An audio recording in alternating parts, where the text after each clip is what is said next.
आप अपने बच्चों को मारते रहते हैं और एक स्टेज आती है कि एक बच्चा खड़ा हो जाता है। मैं ताकतवरों को ये पैगाम देना चाहता हूँ, वुकला को कमजोर मत समझे।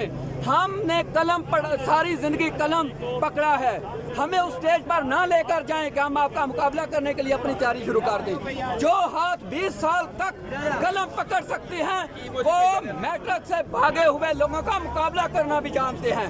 याद रखो, एक एक वकील लीडर होता है। जिस दिन वकाला ने बाकायदा तौर पर यह फैसला कर लिया कि हमने इनकलाबी तौर पर कौम को तैयार करना है, उस दिन बड़े मसाइल होंगे। अल्लाह के वास्ते कौम को इस हद तक ना लेकर जाएं कि जहाँ वापसी का रास्ता ना हो। आप हमारे लिए कल भी काबिल एहतराम थे, आज भी और आइंदा भी रहेंगे। हमारे ऊपर भी रहम करें, हमारे बच्चों को भी जीने दें। आज पाकिस्तान की यूथ जो है बैरून मुल्क भाग रही है, अगर बैरून मुल्क वालों ने इन्हें वापस भेजा तो फिर ये आपके साथ क्या करेंगे, आप शायद बर्दाश्त नहीं कर सकेंगे। और मैं ताकतवरों से अपील करता हूँ कि अदलिया को आज़ाद करो, आइन और कानून की बहाली के लिए हम खून के आखिरी कतरे तक लड़ेंगे। ये मत समझना कि ये छोटे मोटे नारे हो रहे हैं तो बस ये चले जाएंगे वकील। यहीं से ऐसे लोग निकलेंगे जो क़यामत बर्पा कर देंगे और वक़्त के यज़ीदियों को खून के आंसू रुला देंगे। अल्लाह की कसम, हम कल भी इस पाकिस्तान के लिए मरने के लिए तैयार थे, आज भी और आइंदा भी।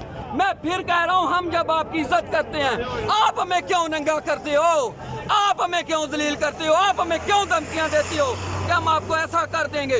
आज एक ताकतवर इदारे की जो एक प्रेस कॉन्फ्रेंस में उसकी ट्वीट मैंने देखी है कि पाक फौज सिक्की से सारी दुनिया डरती है, जबकि पीटीआई से जो है इंडिया खुश है। पीटीआई से इंडिया खुश नहीं हो सकता।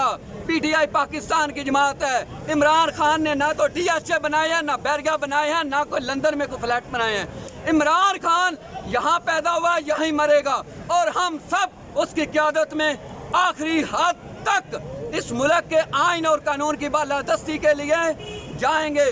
पाकिस्तान की आज़ाद अदलिया को किसी सूरत भी गुलाम नहीं बनने देंगे।